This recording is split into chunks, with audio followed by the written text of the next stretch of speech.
Is this, okay, here we go, ladies and gentlemen. Well, I was originally going to be last, which of my team, which explains why I started my piece saying, well, we've heard a lot of compelling arguments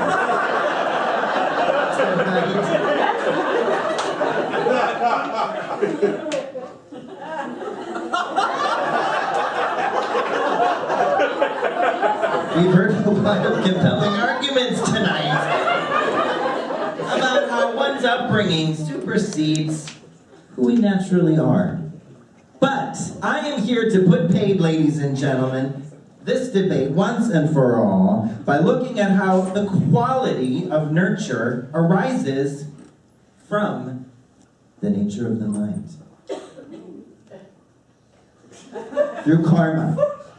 And to evince this, we need to look no further than the teachings of the Buddha, the 12 links of dependent origination, for which those of you who are a little rusty are ignorance, mental formations, consciousness, name and form, the six senses, contact, feeling, craving, grasping, becoming, rebirth, old age, and death. Now, here we have Here we have an image of the Wheel of Life, which illustrates these 12 links, which describe how the nature of mind keeps us trapped in cyclical patterns, such as nurture. 1. The blind person represents someone stumbling through life, guided by ignorance. This is a metaphor, of course, because there are plenty of unsighted folks who are woke as F. No, we are talking about fundamental ignorance.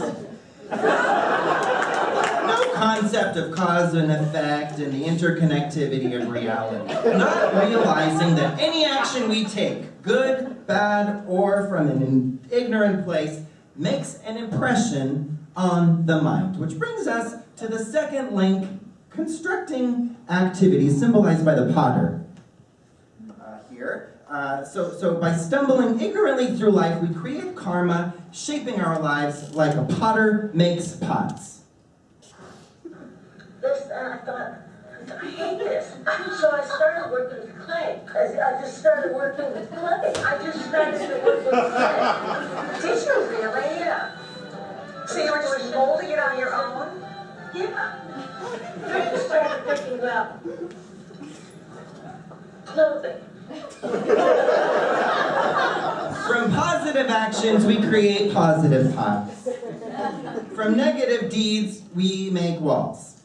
And from really fucking stupid deeds, we make solar walls. 3.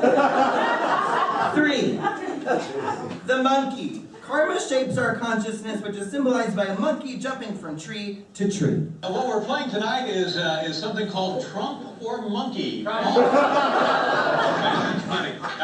you familiar with Donald Trump? I am. We're playing for tonight. Dave, it's a brand new speedboat.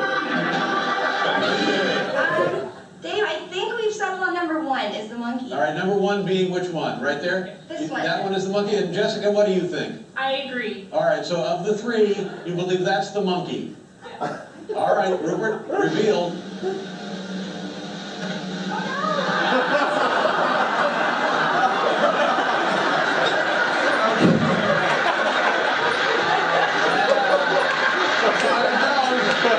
Oh, we miss you, Dave. The fourth stage is the rowboat, which represents name and form, where the confused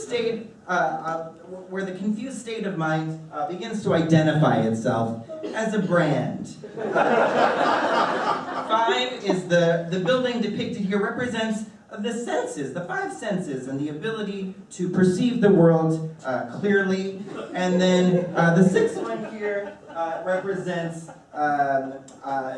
when the 6 sense fields come in contact with the outer world in the form of a couple. And then this gives rise to feelings and opinions about the interaction with the outside world, which might result in unpleasant feelings. Anyway, so here this image represents the the arrow stuck in the eye. And the instruction here is, life is suffering, so don't add the second arrow by critiquing whether or not the nurturing situation placed a painful situation in your eyeball. So some situations are unpleasant, some are neutral, and some are positive. That one didn't work.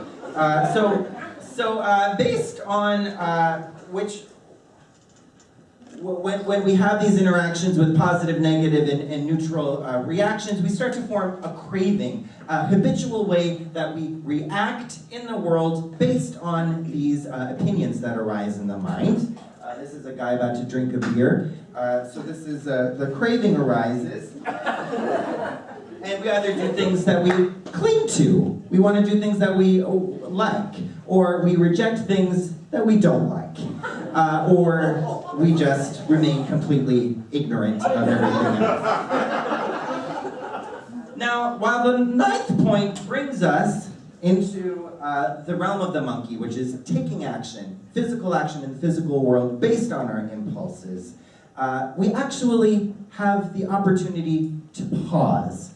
In fact, our saving grace as human beings is that there is always a gap between our impulse to act and the action itself. This is the nature of mind, ladies and gentlemen. And while our upbringing certainly plays some part in how we act in life, it is this ability to pause and thereby overcome our early nurturing, our past mistakes, to move forward with wisdom, kindness, and inspiration. Thank you very much.